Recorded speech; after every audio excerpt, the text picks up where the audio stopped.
Hey everybody, it's Jason Blaha here, and it's time for another Breakfast with Blaha, and today I'm having Greek yogurt and almond butter. All right, let's talk a little bit about barbells. Now, when I say this, people say silly stuff like, Jason, you're being dogmatic. You only like barbells, which would be stupid. I do own 16 different barbells, by the way, at this point. Yeah, a lot of specialty bars. Bars specifically for deadlifting, bars specifically for squatting, and so on. But I own multiple machines, right? So you can't go there and say that. I have a reverse hyper machine. I have a belt squat machine. I have numerous body weight implementation devices. I've got a 45-degree hyper. I've got a glute ham raise. I have dip bars, various pull-up and chin-up bars. I have a whole multi-grip attachment on my rack. I have dumbbells that go up to about 150 pounds. Okay, so what does that mean? That means I do dumbbells, I do machines, and I do weighted body weight movements. All of those. So you can't make this claim because I do this stuff every week on camera. So let's get that out of the way. I prescribe machines for my clients. I prescribe leg presses for my clients at the gym. They have one. Right, if they have a leg press and don't have a belt squat, they do leg presses. Okay. Now, other people will say, well, Jason, a lot of people don't care about strength. They only care about hypertrophy. Well, what in the fuck are you doing on my channel then? This is a strength channel. Now, that being said, I will make 2 points there. Number one, maximizing strength requires you to get pretty close to maximum hypertrophy also. Okay, context. So you need to be focusing on hypertrophy to gain strength. It needs to be, the focus of at least about 70% of your training. And it is for me, it is for most of my clients, no matter what they compete in. Because we need to get bigger. If they have a weight class to make for a sport, then they can just get leaner. All right, to make weight. The other thing, this stuff still holds true. It still holds true for people chasing hypertrophy. Why? Because barbells give you an enormous amount of utility. Now we understand, for those of us who understand the how and why of barbells, we know why barbells are the perfect tool for strength development. This is well understood.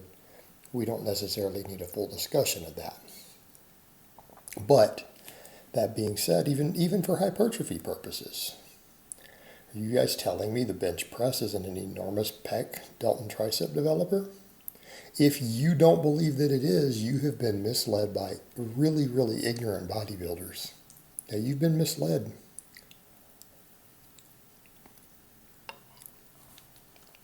Research doesn't show that to be true.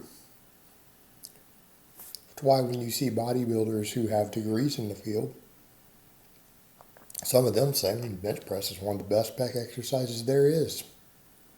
I heard Jeff Nippard say it, right? He's got an exercise science degree. He's a bodybuilder. Mike Israetel, Dr. Mike, PhD in kinesiology, bodybuilder. He says the same thing. So get realistic here. Dumbbells and machines aren't superior for pecs to the bench press. They're a different training stimulus. Now, that being said, I like to use both. You know what I think works really well? If you want to really develop your chest, maybe you should do both. You might even want to do more than one angle. You might even want to do some of both on the incline. Just putting it out there. Right? It might not be a bad idea. But the point is, barbells work. Same thing. Lower body, squats. Telling me squats are not a phenomenal leg developer overall. Now granted, they build adductors and glutes more than they build quads. Right? They build them more. People say, well, what about a belt squat? What about a leg press? What about single leg exercises? Those are all great. And you know what? I think you should use those tools. But in terms of basic movements, a barbell back squat can put a lot of muscle on you. It can put a whole hell of a lot of muscle on you, in addition to making you more athletic and just stronger all the way around. Now, does this mean that barbells are the only thing we should do? Of course not. But by starting with barbells in our workouts, we can focus on our heaviest work first, right? Because even if you're going to chase hypertrophy, you should, in my opinion, you should attenuate upper threshold fibers with really heavy work. I'm talking 1s, 3s, 5s, something in that range, whether it's max effort work and speed work on conjugate, whether it's a 5-3-1 type template, which again has a lot of different templates. Something of that nature, you should be doing big, heavy barbell work at the start, your biggest movements. All right, these are the movements that are going to stimulate a lot of muscle growth through the body, have a great deal of training economy. Now, if you want to maximize size, and again, even power lifters, we need to be maximizing size. You really need more than one exercise. You need more than one angle. Okay, so do your other stuff afterwards. But it's good training economy. And the problem we run into, we could say, well, a squat is a phenomenal overall size builder, but too much of it you can't recover. And that's a valid point. Right? I won't argue against that. That is a completely valid point that I happen to agree with. Okay? So you can do so much squatting and then you have to quit, right? But you need more volume for your lower body.